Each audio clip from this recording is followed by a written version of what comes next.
Assalamualaikum warahmatullahi wabarakatuh. Perkenalkan, nama saya Ali Fikri dari kelas SKIC. Mata kuliah linguistik akan menjelaskan tentang semiotik. Pembahasan pertama yaitu pengertian semiotik. Semiotik adalah ilmu tentang tanda-tanda, studi tentang tanda-tanda segala hal yang berhubungan dengan cara fungsinya, berhubungannya dengan tanda-tanda lainnya.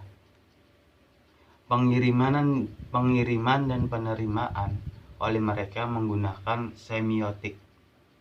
Mempelajari sistem-sistem, aturan-aturan, konvensi-konvensi yang memungkinkan tanda-tanda tersebut. Sejak abad 20, semiotika telah tumbuh menjadi bidang kajian yang sungguh besar, melampaui diantaranya kajian bahasa tubuh. Bentuk-bentuk kajian tubuh diantaranya seperti seni, wacana, retoris, komunikasi, visual, media, dan lain-lain. Diciptakan atau diadopsi oleh manusia untuk memproduksi makna. Analisis semiotik berupaya menemukan makna tanda-tanda, termasuk hal-hal yang tersembunyi di balik sebuah tanda. Karena sistem tanda sifatnya amat kontekstual dengan tergantungan pada pengguna tanda. Pemikiran penggunaan tanda merupakan hasil pengaruh dari berbagai konstruksi sosial di mana pengguna tanda tersebut berada. Misalnya, apa makna sosial? Mengapa berita menggunakan frasa atau kalimat tertentu ketika menggambarkan kelompok tertentu, dan sebagainya. Pembahasan yang kedua yaitu model analisis semiotik. Model analisis semiotik yaitu ada beberapa poin yang akan dijelaskan. Yang dimaksud tanda itu sangat luas, membedakan atas lambang. Poin yang pertama yaitu lambang. Lambang adalah suatu tanda di mana hubungan antara tanda dan acuannya merupakan hubungan yang sudah terbentuk secara konvensial. Poin yang kedua yaitu ikon.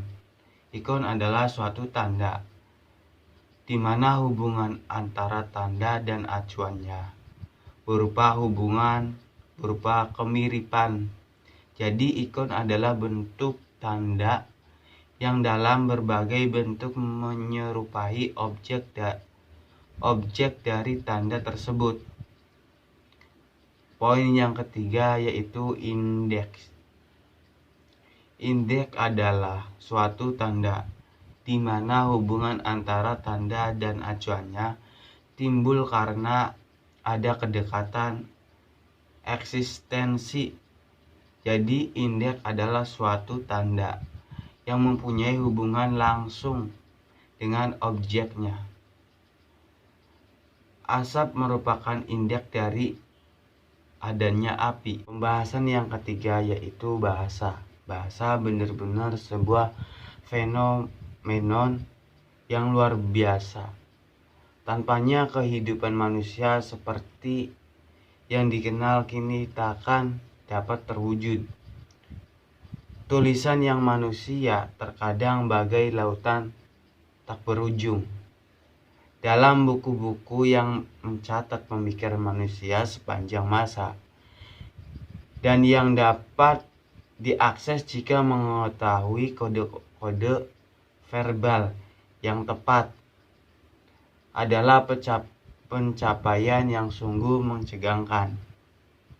Masyarakat manusia kontemporer tidak akan berjalan tanpa komunikasi. Komunikasi dalam hal ini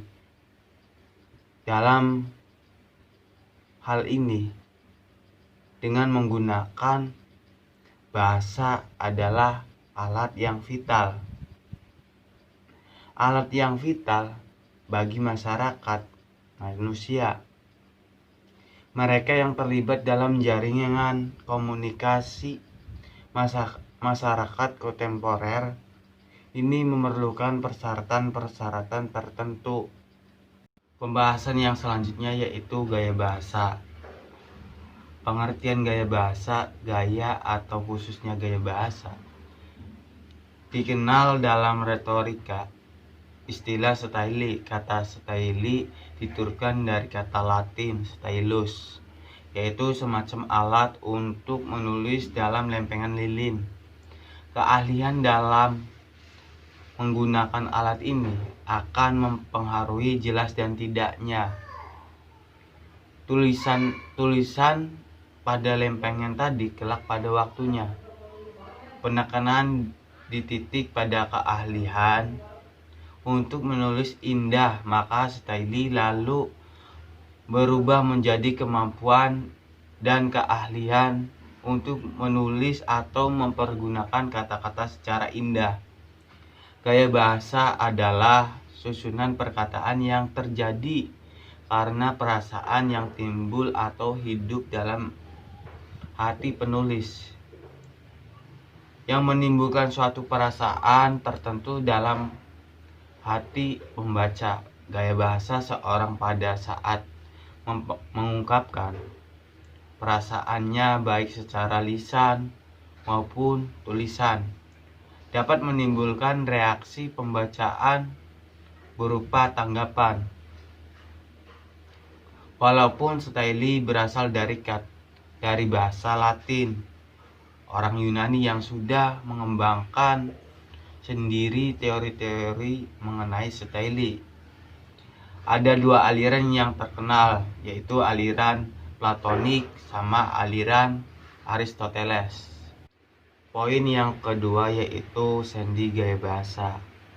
Dalam berkomunikasi, hendaknya menggunakan gaya bahasa yang baik. Yang pertama yaitu kejujuran. Hidup manusia hanya dapat bermanfaat bagi dirinya sendiri dan bagi sesamanya kalau hidup itu dilandaskan pada sendi-sendi kejujuran. Kejujuran dalam bahasa berarti mengikuti aturan-aturan atau kaidah-kaidah yang baik dan yang benar dalam berbahasa. Yang kedua yaitu sopan santun. Yang dimaksud dengan sopan santun adalah memberi penghargaan atau menghormati orang yang diajak bicara, khususnya pendengar atau pembaca. Rasa hormat dalam gaya bahasa dimanifestasikan melalui kejelasan dan kesingkatan. Yang ketiga yaitu menarik. Sebuah gaya bahasa yang menarik dapat diukur melalui beberapa komponen: variasi, humor yang sehat, pengertian yang baik, tenaga hidup, dan penuh daya khayal. Penggunaan variasi akan menghindari monotoni dalam nada, struktur, dan pilihan kata. Pembahasan yang terakhir yaitu ada film. Film ada beberapa poin yang akan dijelaskan. Yang pertama yaitu film cerita. Film cerita adalah film yang mengandung suatu cerita yang lazim dipertunjukkan di gedung-gedung bioskop dengan para bintang filmnya yang tenar. Film jenis ini didistribusikan sebagai barang dagangan dan diperuntukkan semua publik di mana saja. Yang kedua yaitu ada film berita. Film berita adalah film mengenai fakta peristiwa yang pernah terjadi.